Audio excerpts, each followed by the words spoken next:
We got this from CNN, the most trusted name in news. Apparently, Trump lashes out at weaklings who believe Epstein bullish amid building GOP pressure to release documents. I just love the point Brad was just making.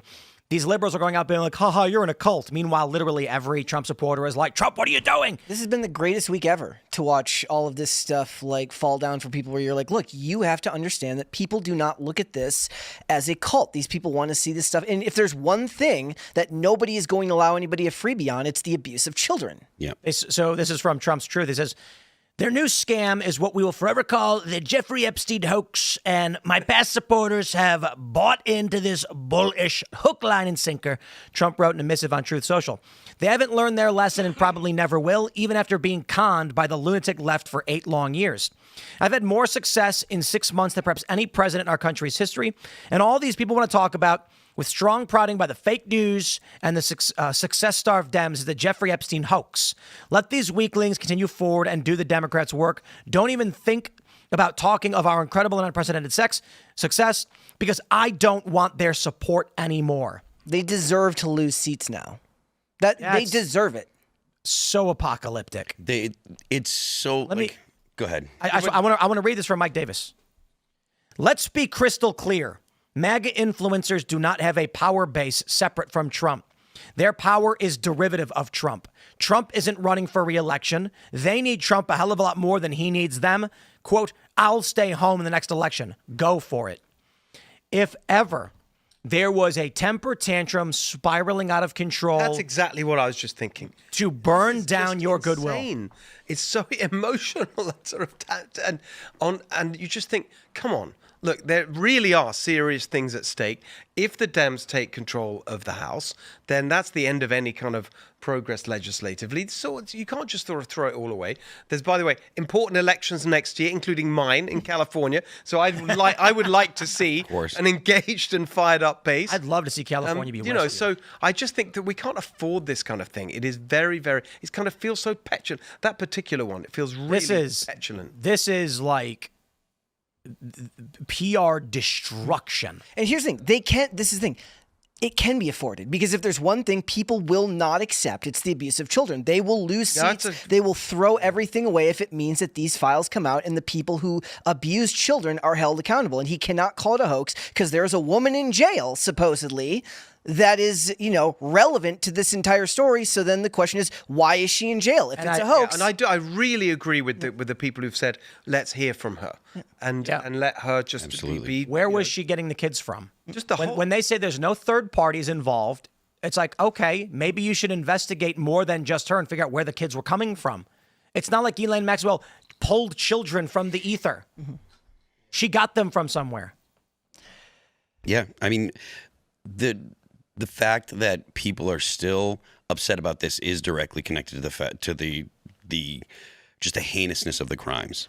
I think this tweet, however, from Mike Davis, basically, we don't need you. Goodbye. I want to stress what he doesn't understand is I think the clarification is MAGA influencer refers specifically to people who are of Trump and only Trump, and they don't have anything else going for them, prominent personalities on X or whatever. But MAGA influencer is going to make a lot of people feel like you're talking about them. Because who are the people critical of Trump right now? It's not the MAGA diehards. They're saying, okay, Trump, I trust you. So when he's criticizing people, he's basically saying in the periphery of the Trump base, I guarantee you there's going to be someone like, Andrew Schultz already did, but not just that, there's going to be somebody who voted for Trump, supports Trump, like what Trump is doing, but also is a hothead just like Trump. And there will be, as long as it's bad. One guy who goes, oh yeah, fine, I ain't voting. Screw you. I'll watch the country burn. And you're like, fine, I don't care. Do whatever you want. It's like, no, we need every vote we can get. Right. Exactly. And also because, if the Republicans lose the House, there's impeachments, there will be no legislation passed that conservatives think is good. And more to the point, if a Democrat wins in 2028 or whatever, in the next election, they're going to come after Republicans again. If you think that what Biden was doing what Biden was doing and how they were attacking conservatives was bad before. It's only going to be worse because there's actually been attempts to change things. And they know that another the Democrats and the people that you would consider deep staters, they'll know the other point that whoever is in the office of the president, if they're allowed to be a Republican, they're going to actually do more. Exactly. And that's the last thing they want. Viva Frei made a really great point. He had a post where he said, I'll just clarify Summer's point.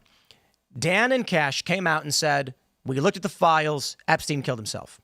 And his response was, whoa, wait a minute. The files from the Democrat DOJ that was corrupt and was weaponizing the DOJ against you? Like, why would you just take their file and go, this must be correct, and now claim there isn't one? This is gaslighting.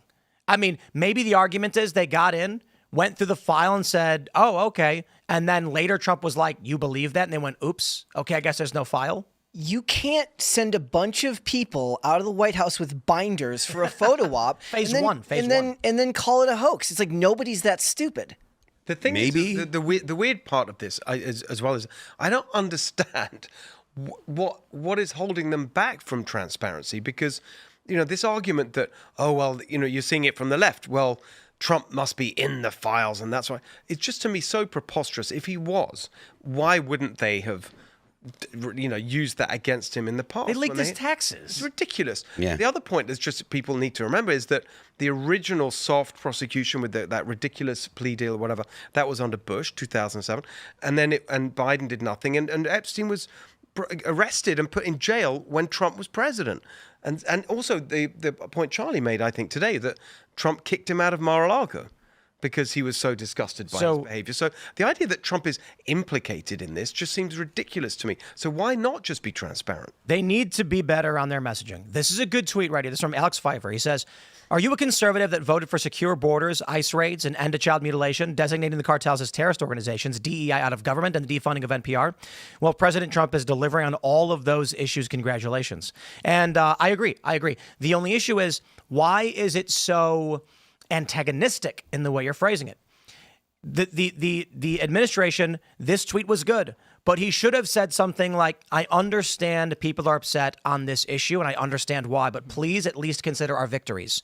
List of victories. Yes. The thing is, for topics like this, whether it's for people who work in politics or even people in this space who comment on it, you tend to look at things at a macro scale. You're looking at things in the theoretical and as tactics rather than as what is actually happening in the world. And if you're somebody who's just an average everyday person and we're talking about horrific things being done to children, they don't care about all of these things because that is so egregious to the average everyday person that it can't be looked at as just one issue in a plate full of issues, even if they're succeeding on every other aspect that they're attempting to deliver on, because it is so bad. You cannot just get past this. And there's a lot of assumption going on when it comes to the people that are upset about this, right? There's an assumption that there are a lot more people involved, and that there are a lot more people that have sexually assaulted children and essentially raped children.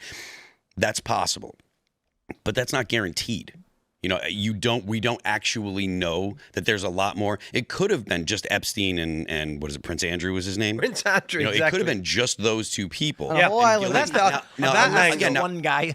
Well, I'm not, I'm not saying that it's impossible that there are more people, but the point that I'm making is they're assuming that this is the case, and because of that, until they get their pound of flesh, they're not going to be satisfied. So even if there were more information to be released, the people that believe, just like the people that believe that Epstein was Mossad and that it's involved with Israel and stuff, those people will never be satisfied. But that aspect of it as well goes to this suspicion that this is all just the government and the deep state looking after itself and whatever. And that's another thing that can be put to rest if you just had transparency. And the fact that it's not being done fuels all that,